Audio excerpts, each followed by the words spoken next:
قرآن مجید نے ارشاد فرمایا الا بذکراللہ تطمئن القلوب، فرمایا خبردار ہو جاؤ، اللہ کے ذکر میں ہی دلوں کا اطمینان ہے، اللہ کے ذکر میں دلوں کا چین ہے۔ لوگ بہت سارا مال، بہت ساری دولت، بہت ساری عقل اور بہت سارا شعور ہونے کے باوجود بے سکون ہیں۔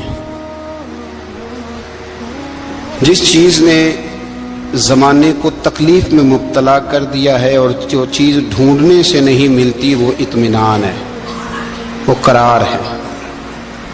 لوگ بھیک مانگتے ہیں، منت کرتے ہیں، دہائی دیتے ہیں کہ کہیں سے سکون کی دولت مل جائے، لیکن وہ میسر نہیں آ رہی۔ بڑے بڑے لوگ ہیں، اور میں عرض کر چکا ہوں کہ مالدار بھی ہیں اور عقل مند بھی ہیں، باشعور ہیں، پڑھے لکھے ہیں، پر قلبی سکون، راحت، اطمینان، چین انہیں میسر نہیں آ رہا۔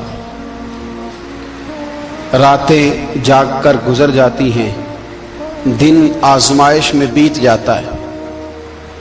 وہ کبھی اس کے لیے ٹھنڈے علاقوں کا سفر کرتے ہیں، کبھی دوستوں کی مجلسوں میں جا کر کے بیٹھتے ہیں، کبھی گھر سے دور اکیلے میں تنہائی میں وقت گزارنے کی کوشش کرتے ہیں، لیکن دولت سکون ناپید ہوتی ہے، میسر نہیں آتی۔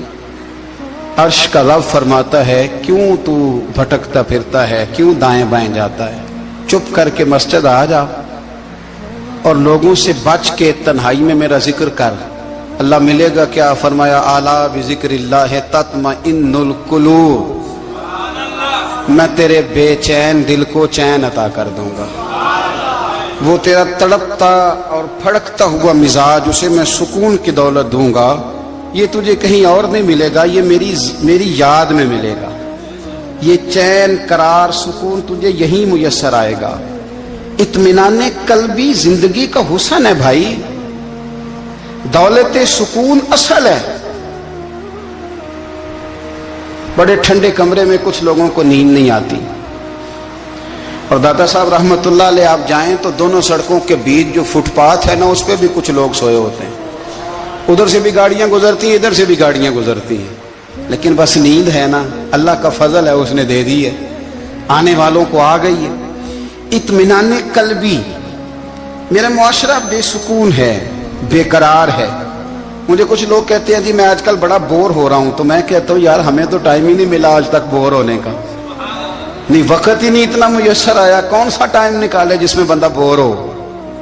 وہ تو ہے کہ انسان کچھ فارغ ہو، کہیں اس کے پاس گنجائش ہو تو بور بھی ہو لے۔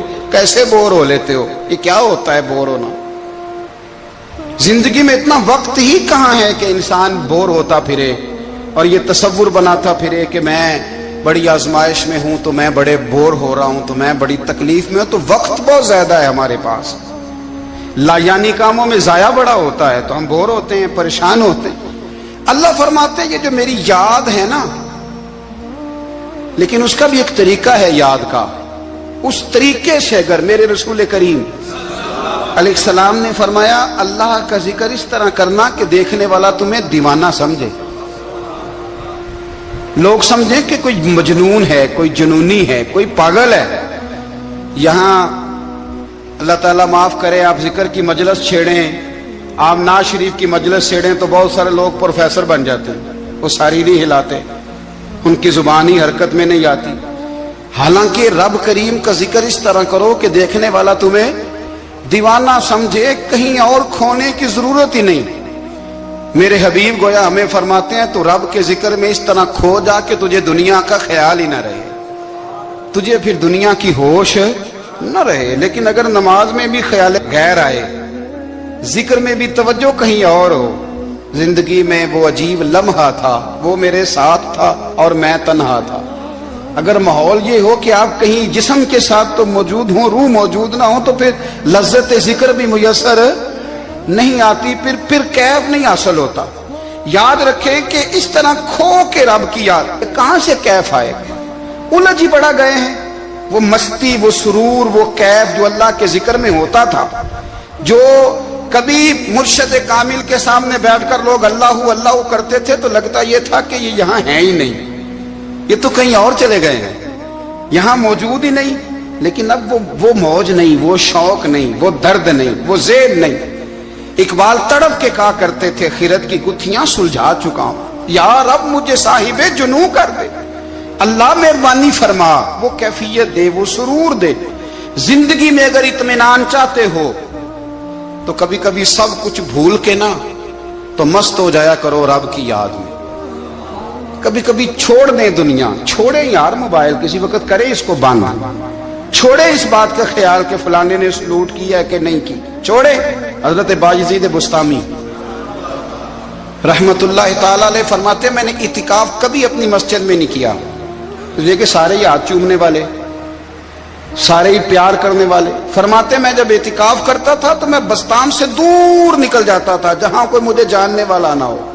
اٹھ بلیا چلو تھے بسیے جتھے وس دے نہیں سارے ینے، نہ کوئی ساڈی ذات پچھانے تے نہ کوئی سانو مننے، چل ادھر چلیں۔ اٹھ بلیا چلو تھے بسیے جتھے وس دے نہیں سارے ہی ینے، نہ کوئی ساڈی ذات پچھانے تے نہ کوئی سانو۔ اتنا شوق ہے سلوٹ کرانے کا، اتنا شوق ہے تعارف کرانے کا، اتنا شوق ہے اپنا بتانے کا، تو یہ چیز غلبہ کر جاتی ہے، پھر نام رہ جاتا ہے، روح نہیں رہتی، پھر وجود رہ جاتا ہے، پھر باطن کی کیفیت نہیں رہتی۔ خدا را اپنے آپ کو بے چین نہ کرو، بے قرار نہ کرو، بے سکون نہ کرو، رب کی یاد میں آ جاؤ، درود و سلام میں آ جاؤ، نعت کے حسن میں آؤ، تلاوت کی دنیا میں آؤ، سجدوں کے نور میں آؤ۔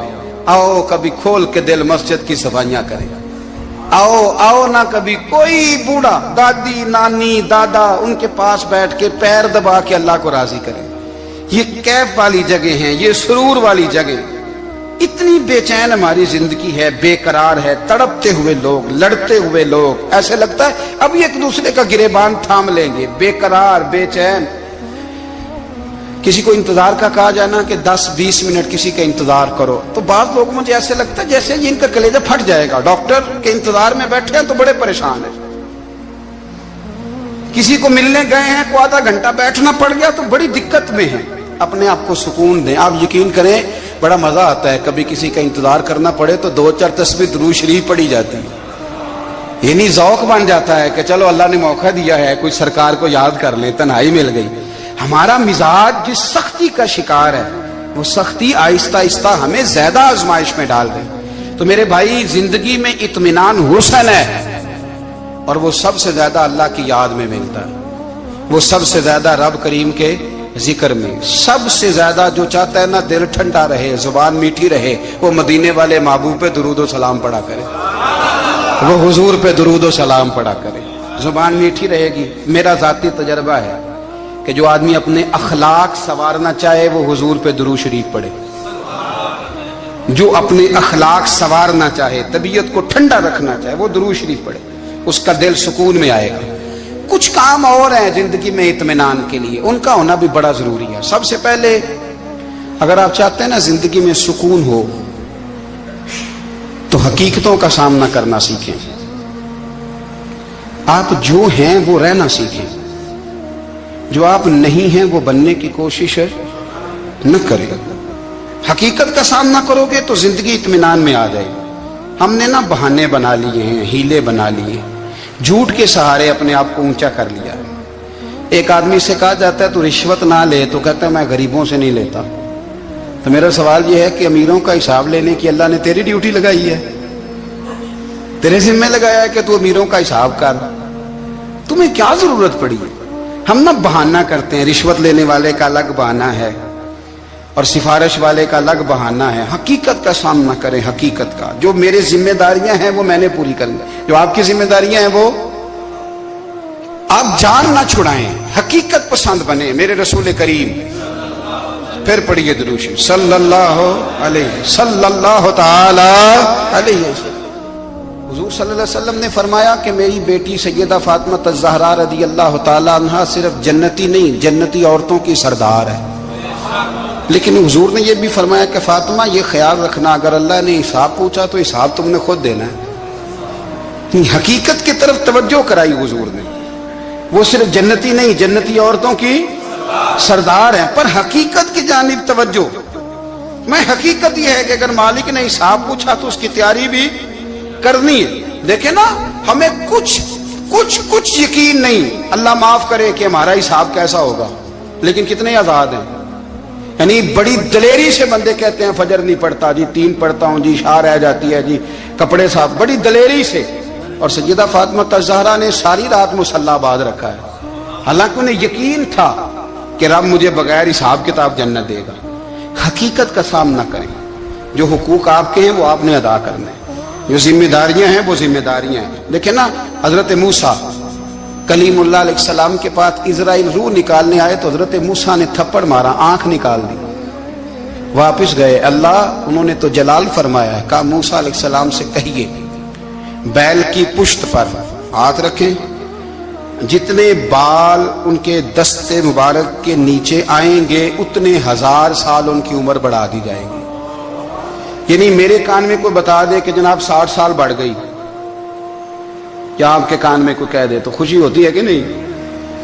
لیکن یہ حقیقت پسندی نہیں، اس لیے کہ 60 بھی گزر جائیں گے، 70 بھی، یہ حقیقت نہیں۔ حضرت موسیٰ کلیم، چلے میں مثال دیتا ہوں، سمجھ لے 10 بال، حالانکہ بہت زیادہ آتے ہوں گے، 10 بال اگر حضرت موسیٰ کے ہاتھ کے نیچے آئے تو 10,000 سال تو عمر بڑھ گئی نا۔ 10 یعنی 10 سال نہیں، 10 نہیں، 10 بہت زیادہ تھی نا۔ تو حضرت موسیٰ کلیم اللہ علیہ السلام سے آ کے عرض کیا گیا، حضور بیل کی پشت پر ہاتھ رکھیں، جتنے آپ کے ہاتھ کے نیچے بال آئیں گے اتنے 1000 سال عمر بڑھ جائے گی۔ تو حضرت موسیٰ نے حقیقت پسندی والی بات کی، فرمایا پھر کیا ہوگا؟ 10,000 سال کے بعد پھر کیا ہوگا؟ کہ حضور جانا تو پھر بھی ہے، فرمایا پھر ابھی چلتے ہیں۔ اگر جانا ہے نا، جانا ہے تو پھر، اگر جانا ہے تو پھر ابھی۔ اور سجنوں، اگر نماز پڑھنی ہے تو ابھی کیوں نہیں؟ اگر داڑھی رکھنی ہے تو پھر رمضان کا انتظار کیوں کریں، ابھی کیوں نہیں؟ اگر سچ بولنا ہے تو پھر، اگر رزق حلال کھانا ہے تو پھر انتظار کا ہے۔ حقیقت ہوتی ہے، بہانہ ہوتا ہے، حقیقت چھپ نہیں سکتی بناوٹ کے اصولوں سے، کیونکہ خوشبو آ نہیں سکتی کبھی کاغذ کے پھولوں سے۔ یہ بات یاد رکھیں۔ اگر جانا ہے تو حضرت کلیم فرمانے لگے پھر 10,000 سال کے بعد بھی جانا ہے تو آج بھی۔ ہمیں بے قراری زندگی میں اس لیے کہ ہم حقیقت پسند نہیں، ہم بہانوں میں، ہم ہواؤں میں جیتے ہیں، ہواؤں میں، خیالات میں زندگی گزارتے ہیں۔ بڑا ٹائم پڑا ہے، مثلاً کتنا میرے رسول کریم صلی اللہ تعالی علیہ وآلہ وسلم نے ایک دن صحابہ سے فرمایا تمہیں حیا نہیں آتی؟ حضور کیا ہوا؟ فرمایا وہ والے مکان بناتے ہو جن میں تم رہ نہیں سکتے، وہ والا مال جمع کرتے ہو جو کھا نہیں سکتے، حیا نہیں آتی؟ عرض کی حضور حکم کریں تو محبوب فرمانے لگے جوتے کا ایک تسمہ بند کرتا ہوں تو سوچتا ہوں دوسرا بند کرنے سے پہلے موت آ جائے گی، ایک سانس اندر جاتی ہے تو دوسرا آنے سے پہلے میں یاد کرتا ہوں کہ مجھے دنیا سے جانا ہے۔ تمہیں حیا نہیں آتی؟ وہ مکان بناتے ہو جن میں رہ ہی نہیں سکتے، وہ مال جمع کرتے ہو جو کھا۔ حقیقت پسند نہیں بھائی ہم۔ بہت سارے لوگ ہیں بڑی باتیں سناتے ہیں، بڑی، میں کہتا ہوں اصل میں نا زیادہ باتیں سنا کے نا بیچارہ اپنے آپ کو مطمئن کرنا چاہتا ہے، اصل بات یہ ہے کہ اندر سے نا ہلا ہوا ہے، کچھ بھی نہیں، بڑا زیادہ ہنستا ہے اور مجھے لگتا ہے کہ کوئی گہرا زخم چھپا رہا ہے۔ اس لیے ملمہ سازی، حقیقت پسند بنو، حقیقت پسند۔ یاد رکھنا من ترک صلاۃ متعمدا فقد کفر، میرے رسول نے حقیقت بیان کی، فرمایا جس نے ایک نماز بھی جان بوجھ کے چھوڑی اس نے رب کے رب ہونے کا انکار کیا، اس نے کفران نعمت کیا۔ یہ حقیقت ہے، کوئی کلیریفیکیشن نہیں، کوئی وضاحت نہیں۔ جو نماز نہیں پڑھتا، جھوٹ بولتا ہے، غلط بیانی کرتا ہے، جو شخص رزق حرام کما کے کہتا ہے کہ اس کے بغیر گزارا نہیں چلتا، وہ جھوٹ بولتا ہے۔ اس لیے کہ رب فرماتا ہے جب تجھے پیدا کیا تو تیرا رزق میرے ذمہ ہے۔ اللہ فرماتا ہے کہ لا یکلف اللہ نفسا الا وسعہا، میں کسی پر وہ بوجھ نہیں ڈالتا جو اٹھا نہ سکے۔ نماز فرض کیا، اس کا مطلب ہے ہم پڑھنے کے قابل ہیں، اس نے ہمارے ذمہ داریاں لگائی ہیں تو مطلب یہ ہے کہ ہم ذمہ داریاں ادا کرنے کے قابل ہیں، ورنہ وہ کہتا ہے میں وہ بوجھ ڈالتا ہی نہیں جو تجھ سے اٹھایا نہ جائے۔ اگر چاہتے ہو کہ زندگی میں اطمینان ملے تو خدا را حقیقت پسند والی زندگی گزارو۔ یہ فضاؤں میں زندہ رہنا، ہواؤں میں، اللہ بڑا معاف کرنے والا ہے، اللہ بڑا کریم ہے، معاف کر دے گا، تو بھئی یہ بات صحابہ کو بھی پتا تھی، یہ اہل بیت کو بھی خبر تھی، تو وہ تو ایک ایک بات کا لحاظ کرتے تھے۔ یہ غوث اعظم کو بھی پتا تھی، یہ ان کے والد کو بھی پتا تھی، جنہوں نے کسی کا ایک سیب کھا لیا تھا تو 12 سال اس کے گھر میں نوکری کرتے رہے، انہیں نہیں پتا تھا اللہ بڑا کریم ہے، معاف کر دے گا، ایک سیب ہی ہے نا۔ تو حقیقت پسندی آپ کو سکون دے گی، اور اگر آپ نے اپنے آپ کو غیر مطمئن کیا ہوا ہے، بات کچھ اور ہے، اور آپ نے اپنے آپ کو ڈال کسی اور طرف لیا ہے، تو پھر آپ کو سکون مل سکتا؟ سکون حقیقت پسندی میں، اصل میں سکون ہوتا ہے، اداکاری میں سکون نہیں ہوتا۔ تیسری بات سنیں، اگر آپ چاہتے ہیں زندگی میں مطمئن رہیں تو دنیا داروں سے امیدیں توڑ دیں، اللہ اور اس کے رسول سے امید وابستہ کریں، اولیاء اللہ سے امیدیں وابستہ کریں، صحابہ اور اہل بیت سے امیدیں، اللہ اور اللہ والوں سے امیدیں، دنیا داروں سے امیدیں۔ آپ کو پتا ہے دنیا دار کی تباہی کب ہوتی ہے؟ جب انہیں خوشامدی مل جاتا ہے۔ چودھری کا بیڑا اس وقت غرق ہوتا ہے جب اسے چودھری کہنے والے زیادہ ہو جاتے ہیں۔ سیٹھ صاحب اور نواب صاحب بیچارے تباہ تب ہوتے ہیں بھولے پن میں، جب ان کے دائیں بائیں ریلا ہوتا ہے سیٹھ صاحب کہنے کا، لوگ انہیں کھانا چاہتے ہیں، پیار ان کا نہیں ہوتا، ان کی جیب کا ہوتا ہے، محبت ان سے نہیں ہوتی، ان کی کرسی سے ہوتی ہے، ضروریات کا پیار ہوتا ہے، تباہ کر دیا جاتا ہے۔ ہماری ساری توقعات دنیا داروں سے وابستہ ہو گئی ہیں، ناراض نہ ہونا، پیروں نے، مولویوں نے، درویشوں نے، انہوں نے بھی سیٹ رکھے ہوئے جلسوں کی صدارت کرانے کے لیے، یعنی مذہبی جلسہ ہے، اس میں بہت زبردست پڑھے لکھے صاحب تقوی عالم کا خطاب ہے، اور کی صدارت وہ بندہ کر رہا ہے جس نے عشاء کی نماز بھی نہیں پڑھی، وہ بندہ صدارت کر رہا ہے، کیوں؟ اس لیے کہ اس نے لاکھ روپیہ دیا محفل میں۔ خدا را دنیا داروں سے امیدیں چھوڑ دیں، ورنہ آپ کمزور پڑ جائیں گے، آپ کی امیدیں ٹوٹیں گی۔ کتنا کمزور ہے وہ شخص جو 2-4 ہزار کے لیے کسی بندے کی چاپلوسی کرتا ہے، اس کے پیچھے بھاگتا ہے، خوش آمدیں کرتا ہے، تھوڑے سے نوٹوں کے لیے، دکھ سکھ میں کام آئے گا اس کام کے لیے۔ میرے رسول کریم علیہ السلام نے فرمایا، جس نے بندوں کو راضی کرتے کرتے رب کو ناراض کر دیا، اس کی دنیا بھی گئی اور آخرت بھی گئی، اور فرمایا جس نے بندوں کی پرواہ نہیں کی، اللہ کو راضی کیا، فرمایا اگر رب راضی ہو گیا تو لوگوں کے دلوں میں بھی محبت پیدا فرما دے گا۔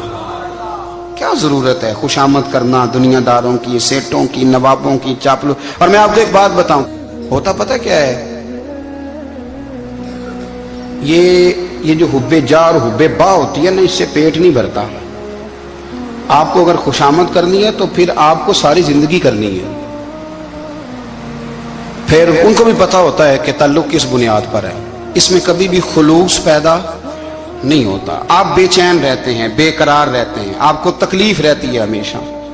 کبھی بھی دنیا داروں سے امیدیں وابستہ نہ کریں۔ ایک بات سنیں بڑی شاندار، امام غزالی نے لکھی ہے۔